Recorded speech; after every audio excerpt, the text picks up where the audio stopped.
I want to welcome in our next guest, retired Air Force Brigadier General and Newsmax contributor General Blaine Holt. General, I want to draw your attention to this video that is making the rounds this morning. It is a border checkpoint in Russia. Thousands of Russian citizens, you'll notice, mostly young men that would be drafted to fight for Vladimir Putin and the Russian army. They are fleeing the country. Did you ever think that we would see a sight like this? Well, good morning. No, I think this is a surprise to everyone, but the one who is most surprised, I believe, is the Russian government and Vladimir Putin himself. Of all the things that they've calculated, their energy and food war against the world and Europe, the attacking and relentless mulching of the country of Ukraine, and then the pressure that they felt at the SCO to get this war over with, I don't believe that they thought they'd get this type of domestic response amongst their population of people just outright saying, I'm not going to the war. They're getting the very first recruits or the first conscripts are now reporting to their training posts, but they're woefully undermanned as they try to get started. Yeah, and I think this speaks to what the Russian people really feel about this illegal war happening in Ukraine that we've been covering for the last now in month number 7. General, this soundbite, I remember playing it for you a year ago, but this is January 2021. Joe Biden basically telegraphed to Vladimir Putin in Russia before the invasion took place. The invasion happened in February. He said, look, a minor incursion, we can deal with that. Take a listen.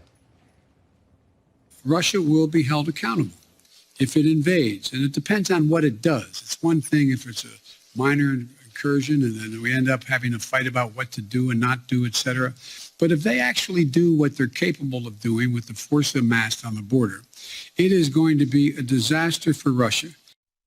Okay, now if my team can get that map back up of Ukraine with the portion shaded in red so far that Russia has taken over. Ukrainian army is fighting desperately to retake this region, but we're talking about these 4, again, Luhansk, Mariupol, Zaporizhia, Kherson. Does that look like a minor incursion to you, General? Well, if you recall, it's starting to look a lot more like the original borders that the Ukrainians are valiantly pushing back to. But that little adjunct that you played back from President Biden almost sounded like a conversation he had meant to have with Jake Sullivan and his Secretary of State. And here we are. Is this what the meaning was, that it's a minor incursion, hundreds of thousands of lives lost later, millions of people displaced, and an economic meltdown in Europe? Something that prior to this war, Rob, as we had talked about, we should have been deterring a year ago, 18 months ago. Yeah, I want to show you this, what's trending on Google over the past 7 days. Ever since Putin said, I need 300,000 troops, how to break your arm has been trending on Google as young Russian men try and figure out how to get out of this draft. What do you make of that? Well, it's absolutely the real deal. These are people who they're getting the real information about what's really happening there. It's tough to come by, but they are getting it.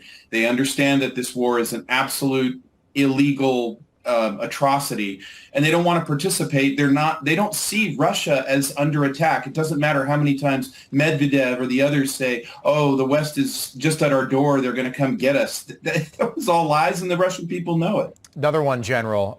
So this is a recruiting center, not far from Moscow.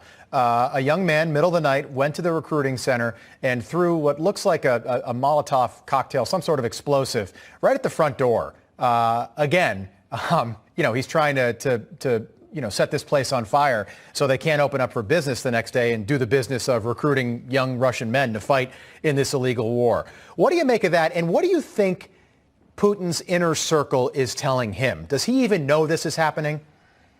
I'll bet he doesn't know it's happening, but I'll tell you this, that acts like this run like just wildfire through the alternative media in Russia, Telegram, Twitter, those types of things, and they're learning about it, and you'll see more of this. But what we're seeing is a Russian population that is weary of this. They're rising up. They're rebelling against this. That's what we can characterize this.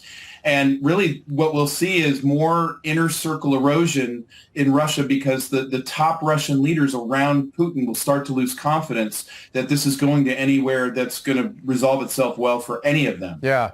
General, you and I have talked about this offline on numerous occasions, but it seems like, at the beginning of the war, there was a ton of interest from people in America and the West. Now that we're closer to our own elections, people have started looking in and looking at all the problems we're dealing with now. President Zelensky doing his own saber rattling, the New York Post covering this along with several media outlets over the last couple days, basically saying that nuclear war could be a reality, according to President Zelensky. Is he trying to get people's attention in the West again? I think he is. We're at a very dangerous point in the war, and I think he saw some of the terrible threats that Medvedev and Putin made of a nuclear nature, and so he's just going to glom right onto that and say, look what they're saying, this is real. I don't know that he needs to for serious people watching this serious crisis, because economically, the results of this as we get into winter are going to wash all over Europe, and we're going to feel this even worse than what we're feeling the economics of this now. All right, General Blaine Holt, we always cover a lot of ground. Appreciate it. Good to see you. Thank you. Great to see you. Thanks.